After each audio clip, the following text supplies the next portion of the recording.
I remember getting my education on credit from a colleague of mine at Canada Trust. And he got me like this huge limit, like $10,000 limit credit card, which I never should have had. And he's like, let's pull your credit report. And I was like, what is a credit report? And he's like, yeah, how come you have so many late payments? And I'm like, well, I paid eventually. He's like, no. That's not how it works. Like if you pay it 1 day late, that's like a 30-day hit. And I'm like, really? I didn't know that. No one ever. It was such an eye opener. I was like, I don't even know what this credit report is. How does this work? But I want more credit because that allows you to buy things when you don't have money. So yeah, it's funny because I really didn't get any kind of education. And I even took, like, when I was at the financial planning firm, I went through a lot of CFP courses. Now, I'm sure it's different now. And I actually have to tell you, I do talk to even, like, let's say somebody at the head of marketing at a bank. They probably don't know how to check their credit. We just don't get these lessons. And it's something that's so incredibly important.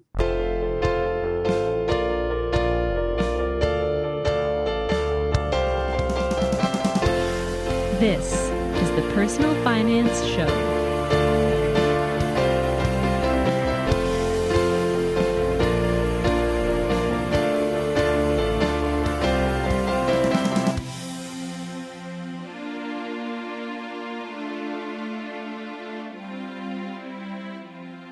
Hi, I'm Bo Humphreys, and this is the Personal Finance Show.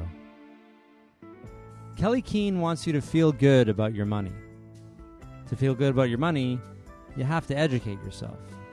Ideally, as early as possible. Like before you sign up for a credit card, read a ton about credit cards and how they work. Before you buy a house or a condo, listen to podcasts about the pros and cons of buying real estate. There's so many personal finance resources out there today, and people like Kelley, who are dedicated to educating people about money. Kelley's written 9 books, and has a 10th one on the way called Talk Money to Me, which will be published in December 2019. When Kelley was younger, she didn't have the personal finance resources that we have today. She had to learn about money through trial and error, which we talk about in the episode. Today, Kelley spends a lot of her time trying to change people's thinking about money so that they don't fall into the same traps that she did. Kelley joined me from Edmonton, Alberta, to share her personal finance story. Earliest money memory. I can't think of any when I was really young. No, that's maybe not true. I had a very early affinity towards money. I always loved it, maybe because we didn't have it growing up. I remember looking down for money with my brother shopping. And if we found $5 or $10, of course, my mom would make sure that we didn't see where that money came from or we'd have to promptly return it. But if there was no one around, it was a very exciting time to snap that up. I do remember a few of those, but my most special money memory when I was growing up, and I can't remember how young I was, I had a single mom raising 3 kids. Oh, wow. Yeah, it was pretty tough. My dad left when I was 8. She didn't have any formal education and worked with my dad. So when she was on her own, she had to get a waitressing job to support us. So money was really tough. I did, though, have a number of very wealthy uncles. And one uncle in particular was very generous. I didn't get to see him a lot. But when I did get to see him, he would always pull out a $50 bill. Wow. A $50 bill? $50. You know, he didn't see us on birthdays and holidays and things of that sort. So I think that was his way to just kind of be like, hey, this is your birthday holiday money or whatever. But it was a lot of money to me. And one thing, because I didn't get a lot of time with my mom because she worked, and she used to iron all of our clothes all the time. So I'd sit with her on the stairs and I'd watch her ironing clothes, and she used spray starch very specifically to make sure our clothes were starched. And so when he would bring me that $50 bill, if it was like crumpled in any way, I would like sneak downstairs and I would plug in the iron and I would spray starch my money. I would iron it so it was nice and fresh. Now, you might think I'm telling you this because I was good with money and I put those bills away and I didn't spend them. Oh, no. I spent them right away. But I did want them to be crisp and starched, like my mom's starch clothes. You know how when you get that money, like I was just in LA and I got some US cash and it was fresh and it was just, I don't know. There's something it's special. straight from the bank. Yeah. Oh, like totally, right? And you're just like, oh my gosh, it feels so good. So, Because I was thinking like you're gonna put them in a photo album or something. That's why you're doing that. But you like the feeling of it. Did you say you were around 8 or no?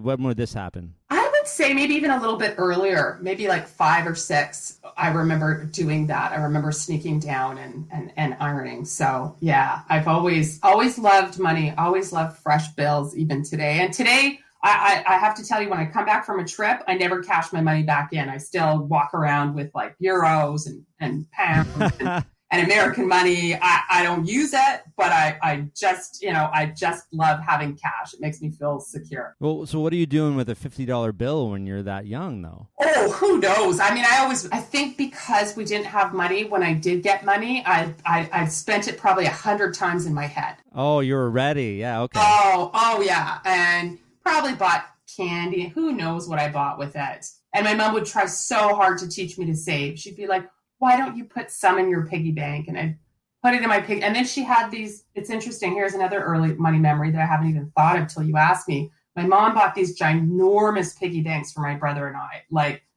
I had one brother that left that he was way older than us. So he was gone when I was growing up, but they were ginormous. They were like 2 feet tall at least. And there was no little plug at the bottom. So when she would put money in these piggy banks for us, we knew that was like long-term savings. And it almost used to kill me. I'd be like, no, don't put my money in that bank because I'm never going to get that out. Because you have to break it? You would have to break it to get it out? Yeah, I had to break it. So I can't remember what year we actually broke it. Yeah, it was just like, it would just kill me. So that's probably why I've written so many books about trying to develop a healthy relationship with money, because I definitely enjoyed spending it a little too much. Yeah, so I don't know if you're okay to drill down a little bit on your mom's experience. Like, that sounds so challenging with 3 kids. Yeah, it was. And like I said, my older brother was kind of out of the house. He's 12 years older than me, so I don't remember him being home too much. So, but nonetheless, she still had 3. So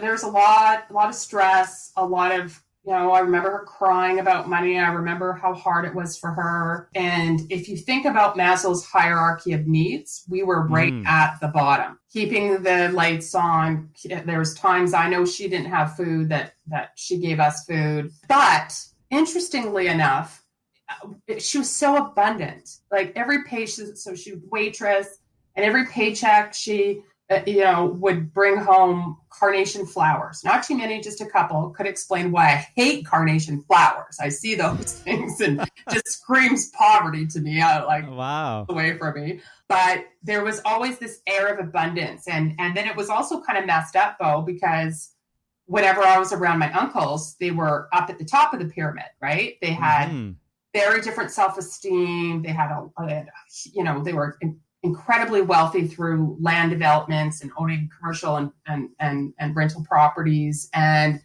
it was just night and day. So I just remember looking at them and I was like, it's so much better to have money than to not have money. So you're floating between these 2 worlds when you're very young. Mm-hmm. So obviously, yeah, you're seeing, like you just said, that, I got to figure out how to get on the side of having money. Yeah, easier said than done. So sure. In a way, that's a great aspiration, right? So I was driven from a very early age to get money. The problem was I wasn't driven to save money. I just didn't want to be that poor kid. I was the kid that it didn't really hit me till junior high that I was poor, because I think in elementary, it's no big deal if your clothes are from, like back then, Kresge's or whatever. But as soon as junior high hit and I went to a wealthier junior high and none of my friends from elementary were there, it really hit me that we were poor and I didn't have the designer labels and I was made fun of for that and all that type of stuff. So I wanted money and I wanted it fast. And I'm fast forwarding a little bit, but it really drove me to make a lot of poor decisions in my 20s to try to live up to my wealthier friends and clients at the time. And it's that poor kid syndrome, right? Like, when is it going to be enough? It's been an interesting journey for sure. Yeah, so we'll get to the 20s in a bit. I want to talk about some of your earlier experiences before that. Did you get a job in high school? Did you start making your own money? Yeah. So, I mean, I was always trying to make money out, like with the lemonade stands or things of that sort. Because I was a girl, it was more difficult for me in our Mm. household. My brother could go and mow lawns and he could go and do stuff, but my mom was always very nervous for me to go and do anything. So I would help out as a bus person at her restaurant, things of that sort. But something that also changed my life and is probably the only reason that I was in the financial industry and still am as an educator was this particular episode that happened when I was, I think, 8 or 9 years old. So when I was 8 or 9 years old, a big rig hit my mom and I, and it was a bad accident and went to court and all that kind of stuff. And I think when I was at about 11 or 12, memory serves me correctly, they settled the case. And I knew when I turned 18, I was going to inherit this astronomical amount of money. For me, Okay. it was going to be $10,000. I was going to get this. So I was awarded $10,000. And when I turned 18, I was going to get that and whatever the public trustee invested it in. So I remember trying to find out this public trustee's name and phone number. And I called him up and I was like, what is my money invested in? Really? What are you doing with my money? And I can't remember what he told me. And so then I went to the library and I started to try to understand what are these things called investments? What is a GIC? What is a mutual fund? And I remember asking my mom, she's like, I don't know what those things are. Why don't you go to the bank and ask them? So I went to the bank a couple blocks away and I made an appointment. I was like, I want to know what these mutual funds are. And she's like, well, we don't give advice. And she just kind of handed me a brochure. And so I was trying to understand what these things were. They were very complex to me. And I remember calling the public trustee back up and I said, look, I have a little bit of an understanding of investing and you need to take a little more risk because I'm like, there's years till this. So anyway, he was like, I can't do that. Stop phoning me, lose my number. So when I turned 18, you would think that I took this money and I invested it. And I did. I invested it in an RSP, which was so the wrong move. Because I was 18, didn't know what I was doing. And then I promptly wanted to move away from home and bought a condo, which I could not afford, and used all my money up. So that was also another lesson in trying to quell that poor kid syndrome by buying something I couldn't afford.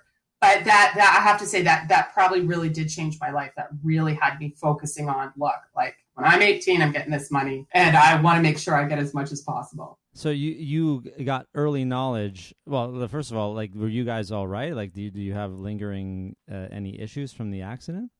Oh, thank you. That's very kind of you to ask. I mean, there was a lot of health issues, like a lot of, headaches and things of that sort. It certainly also set a path of having to look after myself health-wise. But no, we're fine, thank you. But, it took a number of years and at an early age, realizing how precious your body is, right? Yeah. So you're learning about fragility and also about personal finance. And some people don't have these incidents or anything happen to them until they're like 30 or later. And by that time, maybe they're already in tons of debt. You learn, but then you tried to jump the gun a little bit by buying the condo and you had mutual funds in an RSP? Yeah, mutual funds at RSP, of course, all high risk, right? Yeah. I'm going to invest it. And then I was like, I have to move away from home. I really wanted to be independent. And I had my first car waiting for me even before I was 16. It was like a beater. Independence was very, very important to me. And I remember my sister-in-law, again, because my brother is older, her calling me, compelling me to stay home. She was like, please don't leave home at 18. You have no idea how much money you can save. And I was like, nope, I have to be on my own. So it was that drive to be independent, that drive to be on my own. And then the rental properties were just about as expensive as buying. And I think too, because I had a big brother who really believed in home ownership. He sat down and kind of crunched the numbers for me. And he said, look, like, you're not building any wealth. You're just, throwing money away. Now, in hindsight, I didn't make any money on my condo, but I could see where he was coming from. And he said, if you don't pay your rent for a month, like if you don't pay your rent for a couple of days, you're kicked out. If you don't pay your mortgage for like a month or two, they'll work with you. They're not going to just kick you out. So he said, you're actually safer and more secure to buy something than you are to rent something. So he convinced me to buy, probably just because I had older influences in my life. homeownership was an issue, but I'm getting a little off of your question here. No. This is good because yeah. So you actually had it for. Did you end up selling it? Well, okay. So here's another interesting thing that I did. So opportunity came up for actually the house that I grew up in. A family member was selling it, and I could buy it back for a pretty good deal because it needed a lot of love and renos and things of that sort. So I did. I bought it. And then I couldn't sell my condo. So I got a real lesson in what do you do if you can't sell a property? Of course, making the other mistake of buying something before I sold the other thing. This was a number of years later. So I rented it out, which was a nightmare. I learned that I did not want to be a landlord. It was a lot of work with a full-time job.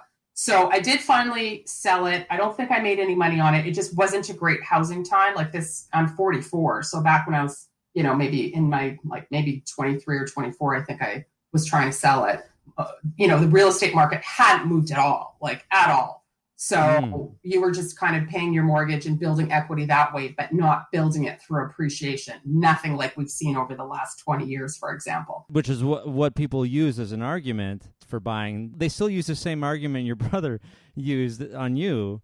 Right, today is you're building equity and it's going to grow, but maybe at this point that they could be in the same situation you're in where things are flattening out, right? Yeah. Well, and you know what's interesting, Bo, is when I was in the financial industry, I worked a lot with people that had real estate because my family, my uncles had a lot of real estate, and any financial person in the industry was always trying to convince these people to sell their real estate holdings and invest it in mutual funds or stocks or something like that. Because of course, that's how they get paid a commission, right? They're not paid a commission if they're advising you on your real estate. So I was on the board of the Edmonton Apartment Association, things of that sort. And I really kind of carved out a little niche for myself with them.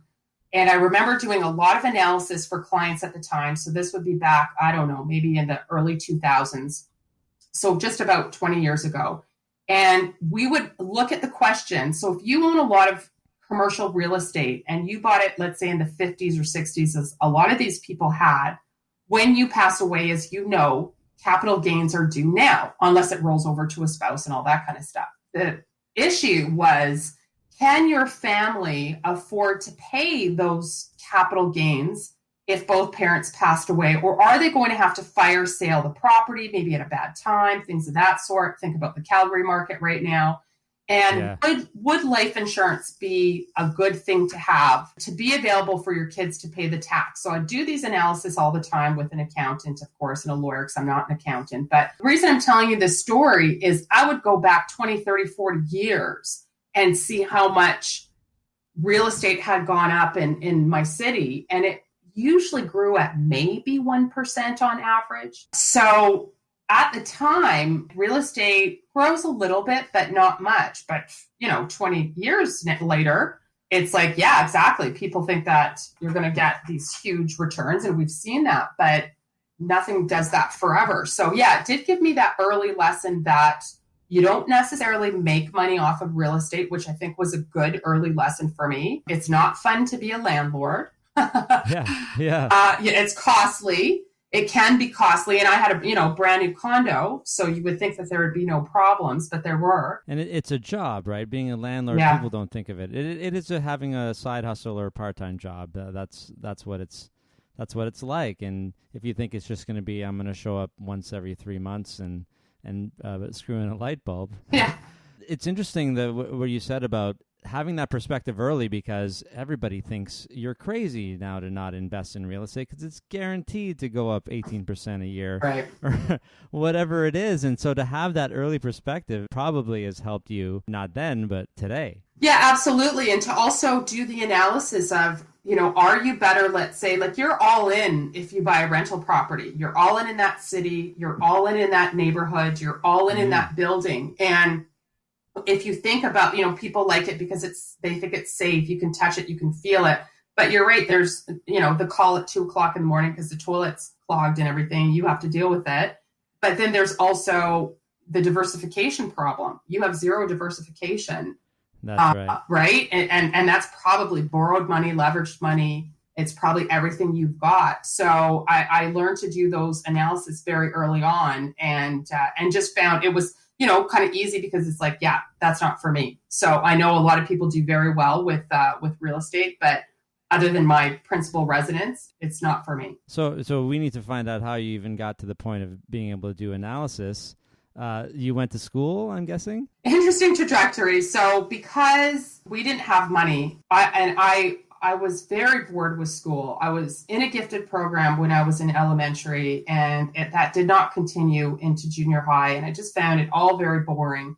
I ended up doing a bunch of night school so I could graduate early. I think I graduated at 16 or 17 just to get out, not because I was smart later. I just hated it. And I wanted to get in the workforce. Like I loved, working as a waitress. I had part-time. You asked if I had a job in high school, and I did. I had all kinds of, again, because my mom was a waitress, that's what I knew what to do. So I had a lot of waitressing jobs and things of that sort. I did not see myself as being smart enough or having enough money to go to university because I didn't care about my grades. I was just like, my mom said, you have to get a high school diploma. I did. I got it.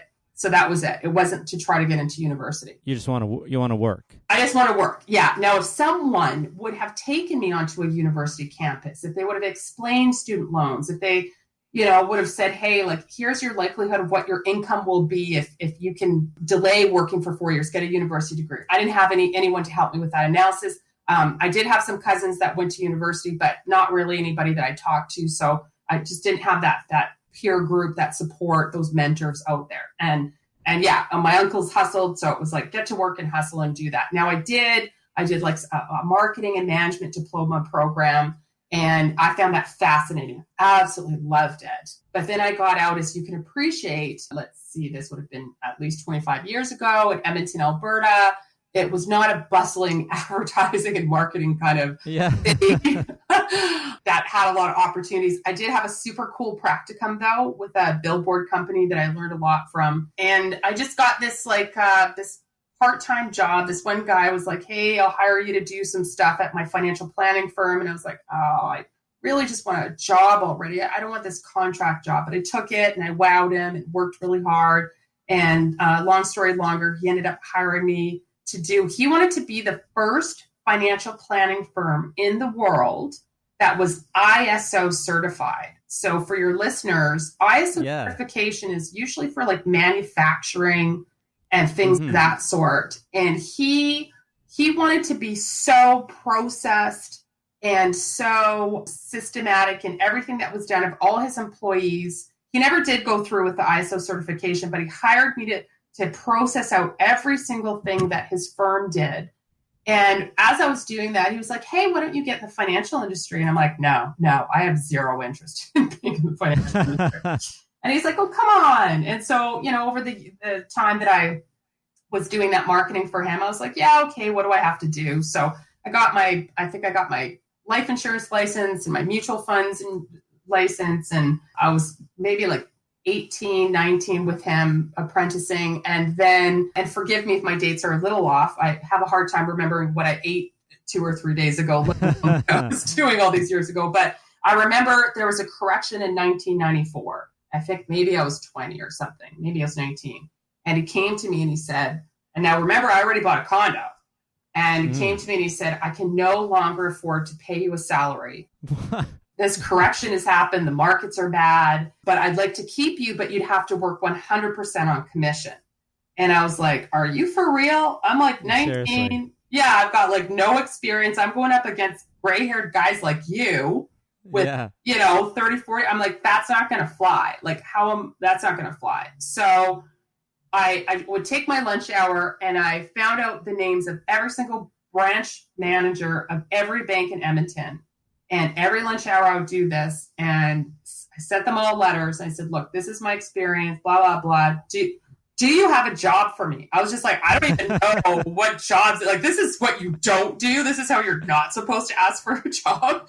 And I was just like, look, these are my skills. This is my energy, like, blah, blah, blah. This is what I can bring to the table. I just don't know what exists. And I got so many job offers. Wow. It was ridiculous, but it was luck and it was timing, because this is just when, you would know this, Bo, this was just when the banks were doing this incredible transition from being godlike, I give you money, I dispense money Yes. to you, to all of a sudden, baby boomers don't need money. They're paying off their mortgages. They don't need car loans. Wow, they actually have money. These baby boomers now have money to invest. And so all of the banks were now like, look, we got to get on this investing bandwagon. It sounds absurd today, but all those years ago, there weren't investment people at the bank. So their internal people did not have this customer service kind of mentality, the sales mentality. It was so foreign to them. It's like, we are God. You come and ask for stuff from us. We don't service people. So I got a job at Canada Trust. They weren't ready yet. They didn't know what was going on, but I kind of sludged through that, learned a lot there. But the job I really wanted was with Scotiabank, and it also paid twice as much. So I remember being 21 was at Scotiabank, and I had 28 branches that I was their personal investment manager. And so half of my job was to get everybody in the branch licensed, like to help them get their mutual funds license, because almost no one in any of my branches had a mutual funds license. That's how long ago it was.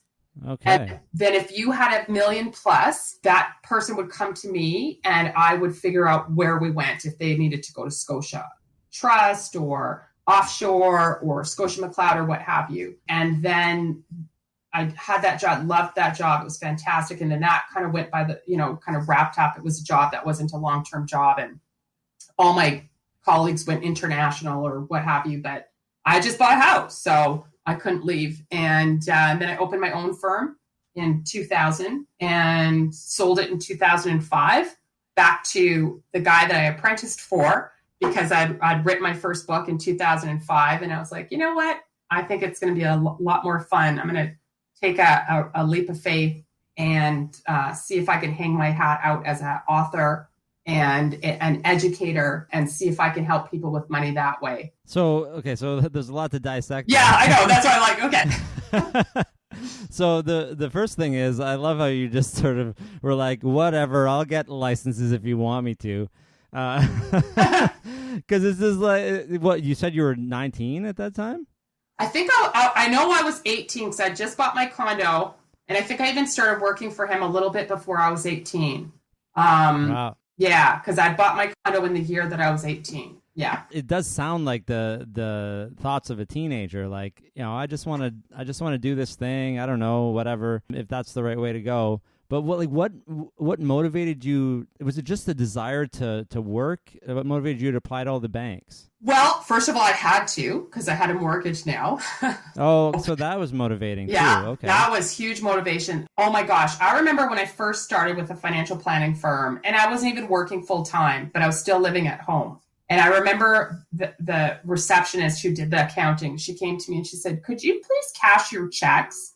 You have like 3 checks you haven't cashed. And I'm like, oh, okay. I didn't need the money, so I'll cash them. And she was like looking at me weird. As soon as I bought that condo, Paul, I was like, when's payday? When's payday? When's payday? I am so broke. Like, I had never known what it was like to be broke. And I mean, you're a kid. We didn't have money growing up. But as a teenager, my mom didn't make me pay rent. And any money I earned, I got to spend on myself. She was very generous that way. Like she could have been like, no, pay rent. She was great. Just let me just like have do whatever I wanted. So any money I brought in was just like fun, clothes, you name it. You left home before you really grew up, right? Like you never really had a chance to figure. You went out and put yourself into the fire. Absolutely. Yeah, absolutely. I'm sure I would have done it all the same again. And I just had I remember just going and buying stuff for the condo. Like I had nothing. I had no dish soap, no pots and pans, no wooden spoons. There was no dollar stores back then. So, or very rudimentary dollar stores. Like now you could go to a dollar store and you'd be just fine. But I just remember I was like, oh my God, how much is laundry soap? Like, this is ridiculous. And I remember also going home for dinners at my mom's. I'd be like, Mom, I really appreciate everything you did for us, because now I see how expensive it is. Like, I would be eating like beefaroni on one frying pan for years. That's it. If it couldn't be cooked in a frying pan, it wasn't cooked. So is this all all during your years of like, so you worked for Canada Trust, you said it was a contract. I should back up. When I applied to all of the banks, it came down to two offers I wanted the most. And one was with Canada Trust and one was with Scotiabank. And like I said, Scotiabank was paying twice as much. It was a way better position. By the way, for your listeners, I never should have had any of those jobs. Both of them required a BCom, that my colleagues were like in their 40s. But both of the guys that I interviewed with saw some hunger. They saw some passion. They were like, this is a customer service kind of position. This is a sales position. I think she's got something. She's certainly got the drive, So they were cool to like just kind of like gloss over that. And I think too, because the guy at Scotiabank, he worked his way up as a teller and he didn't have a university degree. I think he took pity on me. And of course, I wanted the Scotiabank job. And then just a side thing, and we could talk about it later if you want. Of course, I didn't negotiate either of the offers because I was so thrilled that anybody would pay me that amount of money. I couldn't even believe it. So it came down to the wire and I was like, what to do? Who's offered to accept? I get a call from the Scotiabank fellow and he said, Cal, look, we just aren't ready. I have to pull the offer out. We want to hire you. We want to do it. Just not ready. And I was like, okay, I guess my answer's been made. I'll happily take the Canada Trust position. Again, my memory's a little fuzzy, but I think I was only there for around 6 months. Totally miserable. My colleagues were miserable. We all were complaining, this is not what we were promised. We were sharing an office. We were sharing a laptop back when, it was still dial up. So I always in my networking years sent cards out to people, personal notes. I'd remember their birthdays. I'd send them Christmas cards. So I sent all these Christmas cards out. Maybe 200 Christmas cards. I get a call literally on Christmas Eve, I remember, from the Scotiabank fellow. And he says, Cal, are you happy? And I said, I'm not happy. But I didn't want to look for another job because I was like, how is this going to look on my resume, right? This isn't going to look at this financial planning firm for a year and a half. Now I'm over here. Now it's 6 months. And back then, it was very important you were at a job for a while. Like it was not socially acceptable to just, bounce all over the place. So I didn't want to, I was just, no, you're going to just sludge through this. And I had other jobs on the side too, because it wasn't paying enough. So when my Scotiabank guy called on Christmas Eve, I was like, yeah, I'm not happy. He's like, you know what? We're ready for you. You want to come on over? And I'm like, oh yeah. Again, didn't negotiate anything. So this is like, as you said, this is right at the beginning of the banks getting into investments. That's probably also why like they're like, well, we don't have this established yet. Mm-hmm. And the Scotiabank wasn't ready for you because they just had to build up all this infrastructure. They did have some personal investment managers. And you know what? That's a very good question. I don't know if they just weren't convinced that this was really a direction for the bank, that it was going to be profitable. It was just so new. Like, I know it's hard to even think about that, but... Well, it's so interesting now to think about it that way because, yeah, of course it's profitable. It's all they do now. Right. But back then, banks just lent. Like, it's such a perspective shift because they just lent. That's what bankers did. Bankers didn't have these diverse portfolios. They lent money. And if you think about it, for all of history, that's what a banker was. They just lent money. The way they made money was by lending money. Right, exactly. But like mutual funds and all this type of stuff, like people want to get into that. I mean, it was so rudimentary back then. I remember being at the financial planning firm, and you'll appreciate this, and some of your astute listeners will, that there was MERs on certain mutual funds. They were like 12%. Oh, wow. But the fund was returning 44% in a year. So nobody's asking about an MER. But then all of a sudden, next year, of course. Yeah, when it's down 20%, now all of a sudden it's like the MER becomes an issue. So it was kind of a Wild West back then. Now it's always possible that an active fund has a high return like that, but never would it justify that high of a fee. Yeah. In 1 year like that. And I guess that's also what you guys were looking at. You didn't have any historical records for any funds like this, right?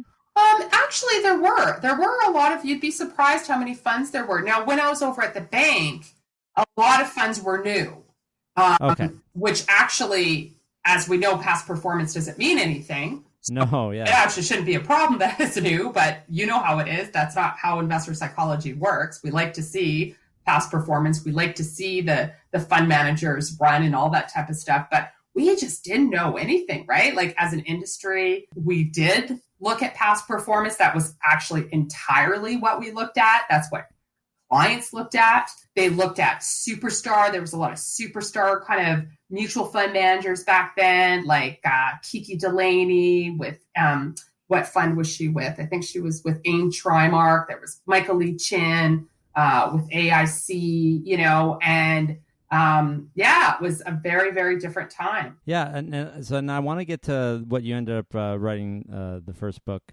about, but I also want to mention, you mentioned a couple of things in passing, like the early opportunity that you missed because of gender. I never thought about that as kids. Of course, you don't even get a chance to earn money because of gender bias as a kid.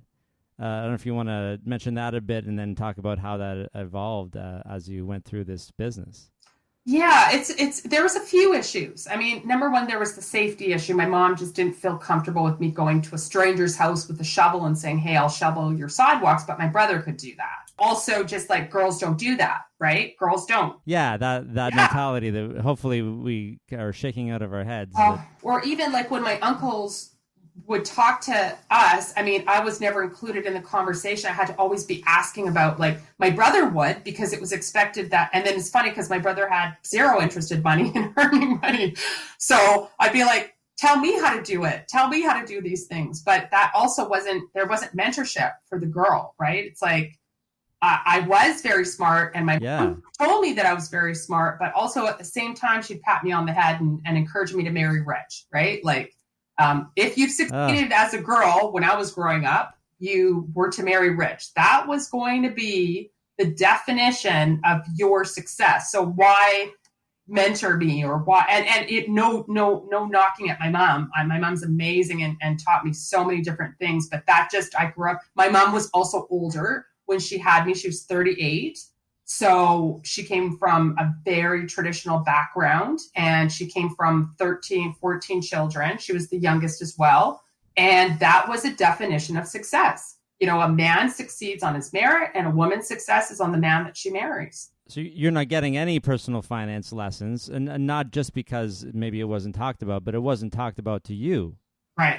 The only lesson I got that did not stick was my mom never, ever, ever had a cent on her credit card. Pay that credit card every month. And if anyone could have, it was her, because there just wasn't money a lot of times. But yet somehow she just would never, ever, ever pay 1 cent in interest. If she used that credit card, it got paid off. Now, what my mom failed to tell me is what happens if you do put money on your credit card and you don't pay it off. I wish I had been schooled on that lesson, like to really understand how compound interest works when you're paying 18% on a credit card. So as you can appreciate, when I got my first credit card, holy moly, that was a shopping spree.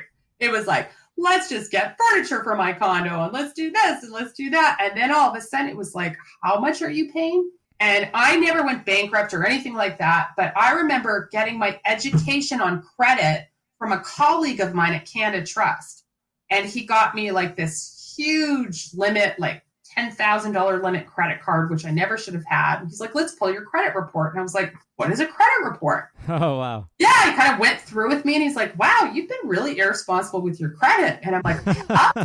And he's like, yeah, how come you have so many late payments? And I'm like, well, I paid eventually. He's like, no. That's not how it works. Like, if you pay it 1 day late, that's like a 30-day hit. And I'm like, really?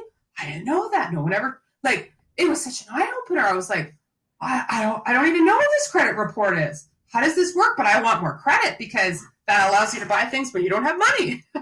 So yeah, it's funny because I really didn't get any kind of education. And I even took, like, when I was at the financial planning firm, I went through a lot of CFP courses. Now, I'm sure it's different now. I'm sure it's very different now. I don't know the CFP curriculum. And I actually have to tell you, I do talk to even, like, let's say somebody at the head of marketing at a bank. They probably don't know how to check their credit.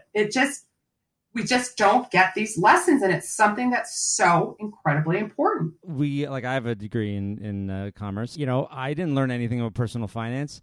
They don't why Right? why isn't that in the first year stuff? Like, here's a personal, let's just make sure, like, maybe you all know what to do, but let's just have a course to make sure, because now we're trusting you guys to give advice or to manage money in a corporation or for people or for you, investments.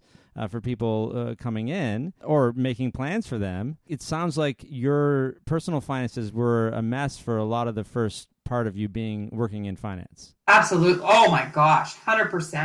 And bit by bit, did you sort, like, you had this conversation about credit score, and you're just picking up stuff as you go? How did you actually start to learn for yourself? Yeah, well, I learned through the school of hard knocks, as they say. So I did learn my credit from a colleague. And then when I got my job at Scotia, I had very wealthy clients, like very wealthy clients that would come and see me. But what also was interesting, Bo, and this is a segue later if you want to why I wrote my first book, was I had what I call seemingly wealthy people. So every branch was supposed to send me their wealthy people. What would be really curious would be, and of course, if you bank with that bank, I would see your whole file. I would know your net worth statement, right? Because you had your mortgage with the bank and all that type of stuff. So there would be maybe this local celebrity or local businessman or woman, and they'd be like, hey, you should go and see our investment manager. So I would have an appointment with these people. I'd look at their file and I'm like, this person's $2 million in debt. They don't have any money.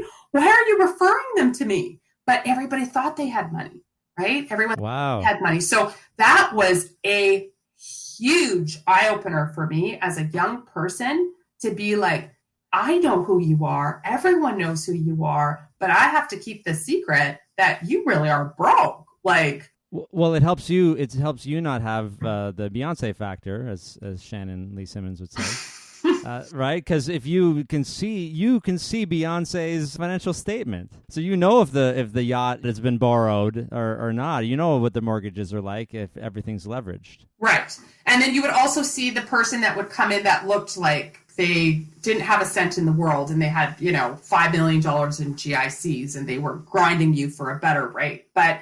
Yeah.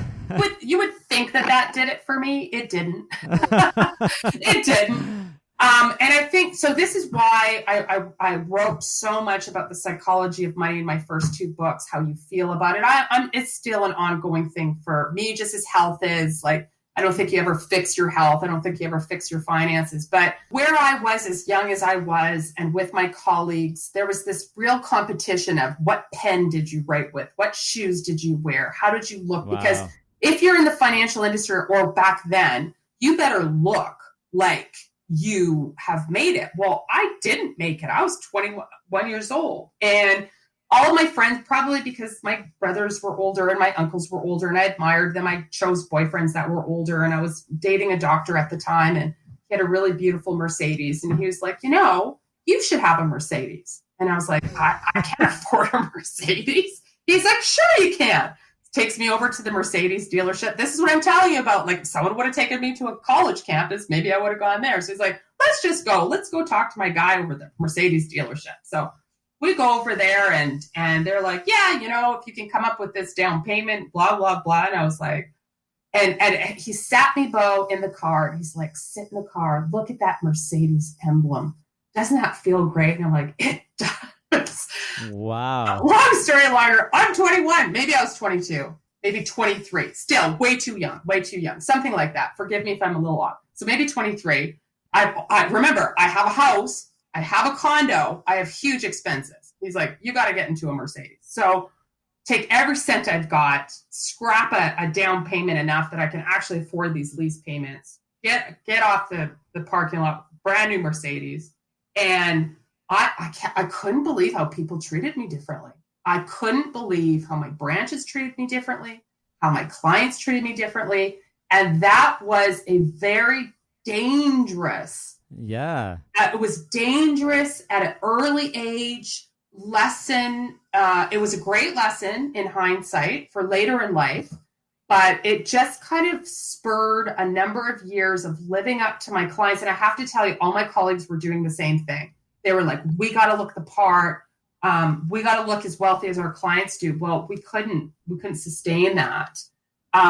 So yeah, I did a lot of repenting financially in my 30s. It's a fascinating contrast. You are going into debt in order to make them think that you're good enough to manage their money. Yeah.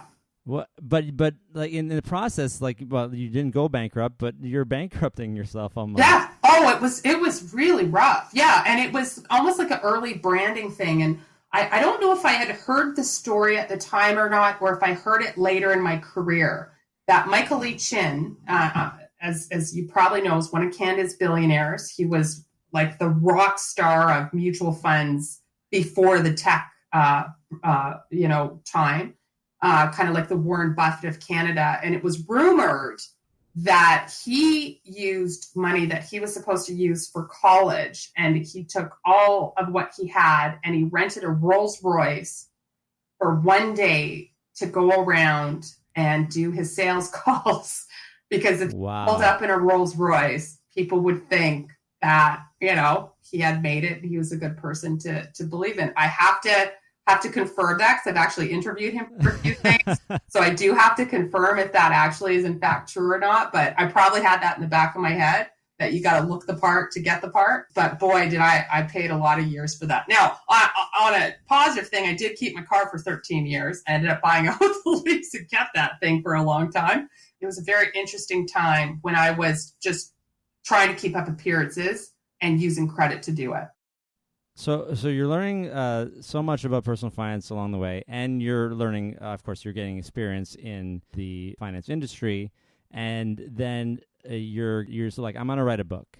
Right. I met my husband, who then was obviously not my husband, and he had a background in psychotherapy, and then he decided that he wanted to do something totally different, went to the Vancouver Film School, and he was doing videos and multimedia and websites and all this kind of stuff, and a lot of marketing. He was consulting for a lot of clients. And he said to me, you have this firm, I've Keehn Financial, that I opened. He said, you have this firm, you have these clients that are messed up with money. Some have a lot, some are in debt. He said, you owe it to teach them about what you're learning. Like, he introduced me to a lot of psychology of money kind of courses and books and things of that sort. And I was studying all the principles. He's like, you owe it to your clients to teach this to them. And I'm like, well, I don't have time. Like, I don't have time. Like, as a business, I can only take on so many clients. I already was full really fast. I did some good things marketing, and I was full. I couldn't even take on any more clients hardly. And, you've got to do your investment reviews. I didn't have time. And so, but I said, what I'm going to do is I'm going to get some girls, some of my female clients, some of my friends, and I'm going to do like a little course, and I'm going to teach them about the psychology of money.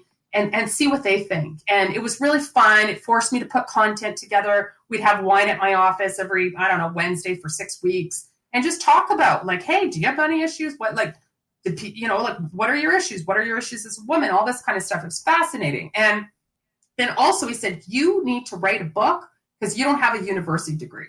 And I think that's holding the perception, like how you feel about yourself, but also how people look at you. And it would be good for your career to write a book. I'm like, I don't know anything about writing a book. I don't want to write a book. I'm not a writer.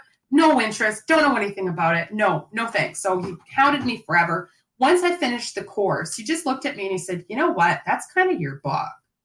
And I was like, oh, yeah, that actually could be my book. And so I went to a few courses on, how to publish a book and all this type of stuff. I didn't even understand self-publishing versus publishing. I didn't even know what that meant.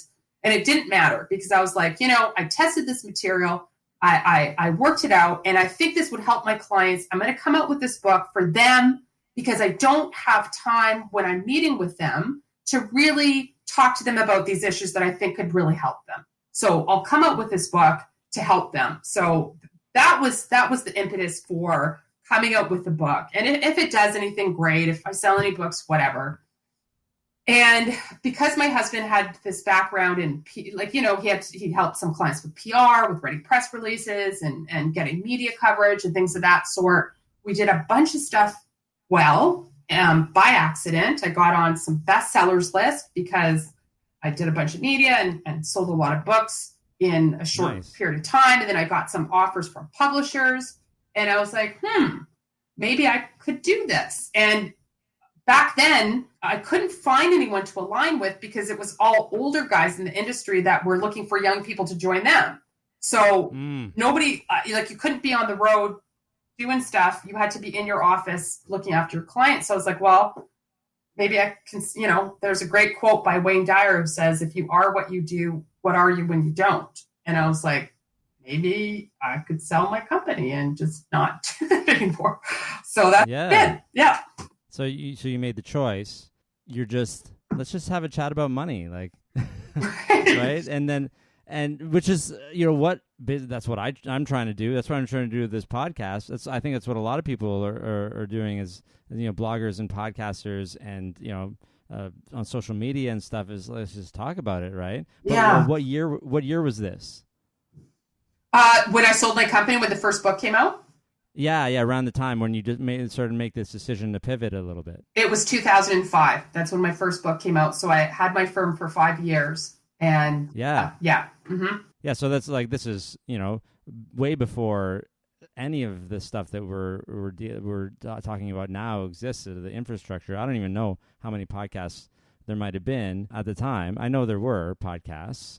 Not a lot. I don't. But not a lot. Yeah. And blogs, I know there were because some of the early people at FinCon I think had blogs. Are you then now going to start speaking and like touring on the book? Yeah, everything was very accidental. So okay, yeah. So someone would see you on TV and they would be like, "Hey, would you like to come and speak? We'll pay you $300 and buy you lunch." And I'm like, "What?" That's I'm like, "That's amazing!" And awesome. And it just and like I said, I lucked out, got on some bestsellers lists because if you sell so many in a certain short period of time, get on a bestsellers list, and I didn't realize that I didn't even know what a publisher was. Publishers watch those things. And then I had some publishers reaching out to me saying, do you want to write another book? So then that's where book number 2 came out. Then that did all right. So I didn't have money to tour. I could have spent my own money, but I didn't even know to tour. Right? So the first book, I didn't do any of that, but I right away got the offer for the second book. And then I did do a little tour. Toronto was very, very good to me. I remember fighting with my publisher. He's like, I'll pay for you to go to Calgary and Vancouver and stuff, but I'm not going to pay for you to go to Toronto because you'll just get swallowed up. They're not going to listen to anybody from the West. Whatever. And I'm like, no, you have to send me to Toronto. You have to. I'd only been to Toronto once. Anyway, long story longer, convinced him. And James Dye, remember, did an interview with me from the Toronto Star. And he put that on the front cover of the business section. Awesome. And and Toronto has always been so good to me. Actually, Vancouver is really hard to get media because they don't want to talk about money generally, unless it's housing. They want to talk about health and lifestyle and stuff. So yeah, always go with your gut because your gut's usually right. So what was the name of the first book? The first book was The Prosperity Factor for Women. I'm seeing a bunch of books now on your website. Are they all still available for purchase? Yeah. So the first book was self-published, so we still have a limited stock of that. Almost everything should still be on Amazon. So I've written 10 books. 9 have been published. 2 of the books were published by the Chartered Professional Accountants of Canada as part of their financial literacy efforts. They've re-released one of those books that actually hit the Toronto Star's bestseller list a couple of weeks ago and a couple other bestseller lists. It's actually in stores right now. It's in Indigo and Chapters and all that. And my newest book is coming out with Simon & Schuster in December, which I'm super, super excited about. It's called Talk Money to Me. I don't want to let you go before we talk about women and money because you've written several books that talk about that. Can you give us a summary of where you started into where we are today and how you feel about how it's all progressing, like women, financial, I guess, confidence, financial empowerment, right? Is that the better word to use, empowerment? Yeah, or financial well-being, wellness. I think everyone's a bit, we're kind of trying to figure out the right words as an industry. It's an ongoing process. There's kind of 2 camps. It's a good question, Bo. There's 2 camps of women. There's the one camp that are super gung-ho. They're doing if you talk to Barbara Stewart, if you ever have her on your show, she's amazing. She's written some great white papers. I think she was an investment banker or whatever. I know she's a chartered financial analyst. And she would say women are really stepping up to the table. They are not as risk adverse, if at all. They know what they're doing. They're doing amazing. Okay, that's great. Yes, there are those women, but there's another camp of women that aren't. They are very risk adverse. They're not paying attention to finances. FP Canada, I'm the consumer advocate for FP Canada. These are the folks that certify financial planners in Canada. And we did a survey for International Women's Day last year, and our survey revealed that 40% of women said that they have zero knowledge about finance and investments. That's a big number as far as I'm concerned, and that is pretty representative of a lot of the women that I talk to. I think too many women are still deferring to others when it comes to their finances. They're just not paying attention for a number of reasons. And you know what? We're just newer in our finances. Like, I don't even think in the 50s you were even like, I think you still had to ask, maybe it's not 50s, maybe it was the 1930s. You had to like get your spouse's permission to own property. There's still a lot of women all over the world can't own property. If it were just a few years earlier, I would not have been able to be in the financial industry. I wouldn't be where I am today. It just wouldn't be possible in the 1950s or 60s. It's crazy to me that women couldn't, say, vote like 100 years ago or so. And yeah, exactly what you just said. Like, I got to ask your husband's permission to do this or that. This is, it's crazy to me because this, and the fact that any of this patriarchy is still lingering, it just seems also backwards and wrong today. But like, yeah, you're right. No runway, right? Like gender and race, like people are like, oh, you know, we're equal now. Well, I mean, not quite. Like, yeah, exactly. Right? We had this, you know, the white males had this really long runway that no one else has, right? Yeah. So you've wanted to focus on this in most of your publications, it seems. Well, especially coming again from having a single mom and knowing that moms have a difficult time. Like women are living longer. Women, if you're going to have a family, it's a lot of the burden's going to be on them to leave the workforce, to try to get back into the workforce. When parents are aging, regardless if it's yours or your spouse's, they're the ones that are usually taking time off work. They're the caregivers. So there's lots, you know, and we're earning less for the same job on average. There's some stuff we're not doing. There's a great book that I love called Women Don't Ask. I was talking to you about negotiating. The authors of that book estimate that by a woman not negotiating her starting salary and subsequent salaries, that she leaves $1 million on the table during her working lifetime. So yeah, which you mentioned earlier when you were talking about not negotiating your salary early. Yeah, so there's a lot stacked against women and a lot that we're, I think, as a gender, need to step up a little bit more for those that haven't. Again, we're newer in our money conversations than men are. Men talk about money more, I think, still than women do. So yeah, we're evolving, like we're getting there, but we certainly have a long way to go. Each one of these things that you're saying could have a podcast episode in right. itself. And I really would like to have you back in the future, you know, because now that we've told your story and people know where you're from, you know, we can talk about the things, more about the things that you're doing now and more about these issues that are really important to talk about. But I'm really glad that we got you on today so that we could learn your personal finance story. That'd be great. And thank you, Bo, because you are telling so many people's stories. There can't be enough stories because every single one is going to relate to people differently, like cookbooks or other styles or whatever. So congrats to you for all of the hard work. I know these podcasts take a lot of work, but you're doing a great job in helping. What is my mission is for Canadians to feel good about money. So thank you. Thanks so much. Thanks for coming on the show. Thanks, Bo. And that was episode 92 with Kelley Keehn. If you like the podcast and want to see me get to episode 100 and beyond, episode 100 is coming up in September. It's actually not that far away. Please support the podcast by going to my Patreon site and becoming a patron. It's only a few bucks a week, but if enough people do it, it starts to add up. So head over to patreon.com/BoHumphreys if you're interested. I am now offering free 15-minute personal finance consultations online. What are we going to talk about for 15 minutes? We're going to talk about your finances. We don't have to get into details, but I want to know how you think things are going financially and whether you're feeling good about your financial future. We can't make a lot of progress in 15 minutes, but the idea is that in that time, if you feel like talking to me is helping you feel better about your finances, then you might want to book some personal finance coaching time with me. After the free 15 minutes, I charge $50 an hour, plus HST if you're Canadian. I want to help you save money now and help you achieve your financial goals if you have them. And if you don't, I want to help you figure out what they are.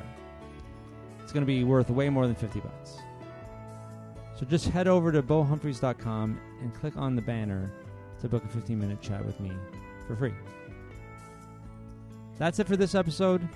I'll be back next week with independent financial advisor at You and Yours Financial, Daryl Brown.